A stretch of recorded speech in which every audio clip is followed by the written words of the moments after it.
For thousands of years, not just hundreds, brave and noble doctors risked their own lives to treat sufferers of infectious diseases, be it leprosy or the bubonic plague, long before they had adequate knowledge of what a virus is, let alone proper sanitation methods to protect oneself from its ravages.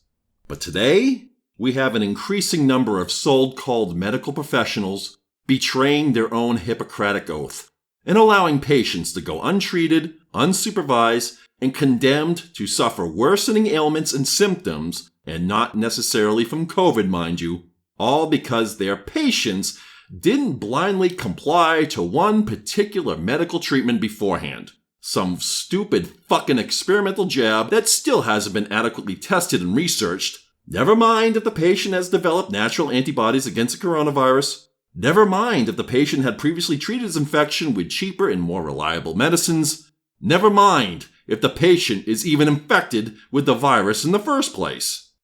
On the surface, none of this makes sense. Because right now, we have doctors volunteering to treat Ebola patients in the Congo, mired in a civil war that involves genocide and cannibalism, let alone the mortality rate among those infected is over half. So why the contradictory attitude among those heroic, scrub-wearing TikTok dancers who risk the equal horrors of not being able to smell their own food for 3 days? Yes, an epidemic so catastrophic, so-called journalists needed to fabricate stories about hospitals overrun with ivermectin abusers and babies' first and last words being, "Oh, I should have gotten the big pharma poke. Ugh. Beep boop. Those who mingle with Hollywood rapists and molesters told me so it must be true.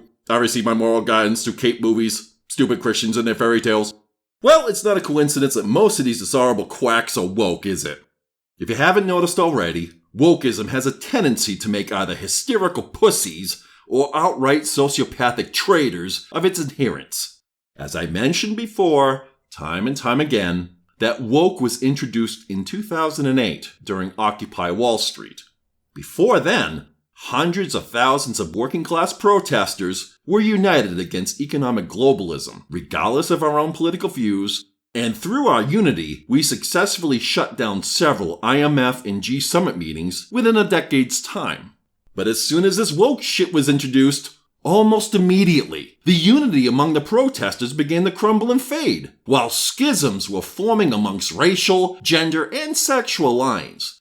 And a new enemy was targeted, with their crosshairs drifting away from financial criminals who profited from war and debt slavery throughout the Third World and towards your average straight white working class male, who among the majority value economic self-reliance, limited governance, free speech for all, and a civilian right to personal property with the armaments to adequately protect it. Almost immediately after Occupy Wall Street, every corporate media conglomerate owned by the very same financial criminals that we used to protest against, began churning out article after article after article about racism, sexism, and alphabet phobia. Racism, sexism, and alphabet phobia. And Nazis everywhere, hiding behind every American flag and constitutional amendment. Quick, burn both. Before Occupy Wall Street, the left used to be anti-globalist, because they didn't want bankers to rule the world like a neo-feudalistic empire, and they distrusted every fascistic relationship formed between big business and bigger government. Now, they fucking love it! Oh sure, Apple uses child slave labor to make their overpriced hipster toys, but they incorporate a rainbow into their logo every June. Jesus Christ, and now hailing the poster boy of war pig neoconservatism, George W. Bush, because Orange Man bad? In a decade's time, the left went from fearing the machinations of international war profiteers to regarding your average flyover farmer and rancher as some privileged oppressor, getting in the way of progress that will manifest a return to some Wakandan utopia that never actually happened and never will. The left went from promoting democracy and civil rights for all people of the world to now regarding traditional libertine safeguards against tyranny as mere constructs of white supremacy. And all of this after they went woke. Gee, I wonder if this was all intentional. What are the fucking odds that this was all merely a coincidence? In June of 2020, I tried to warn everyone that the summer riots, orchestrated by Antifa, were pre-planned as far back as 2018 to my knowledge, and were primarily funded by organizations with direct ties to the Chinese Communist Party. I was mostly dismissed as some wacky conspiracy theorist.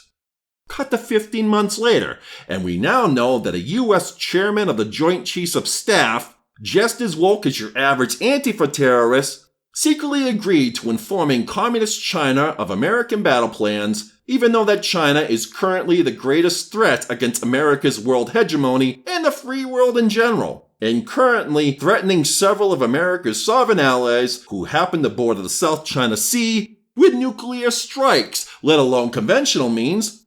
But it was Trump's resolve against Chinese imperialism that was the problem, in General Milley's eyes, right? 15 months ago, I was hesitant about revealing my sources because my identity was too entwined with the information. Are my citations still needed, asshole? The woke theorizes that Christianized white people invented oppressive slave systems worldwide, even though that non-white empires primarily used slave labor to build their infrastructure thousands of years before white Europeans even rose from the confines of their thatched yurts. The woke theorizes that Islam is a liberating religion of color, even though that they still practice slavery today in Africa, and it was white Christians who spearheaded worldwide abolition movements some 200 years ago. The woke want you to obsess over the atrocities that whites committed long ago and to nullify the American Constitution in remedy, all the while ignoring the atrocities that China is currently committing, even against Muslim minorities, all of which are reminiscent of those committed by Hitler himself, as we are told ad nauseum, because white man bad, all of which are funded and profited by mostly Ashkenazi corporate heads, ironically enough. Woke is a psyop designed from the top down, by globalist elites to infect every Western nation with established constitutional safeguards against tyranny. Woke is communist subversion, designed to destroy the social fabric of civilizations once strong enough to resist any billionaire world order by pitting minority groups against the white majority, all of whom will be equally enslaved once the supposedly evil white male constructs of traditional liberalism are thoroughly destroyed by misguided mob rule. Woke is equity only in a universal suppression of human potential, an anathema to liberation. Woke is treason. Nothing better, nothing more.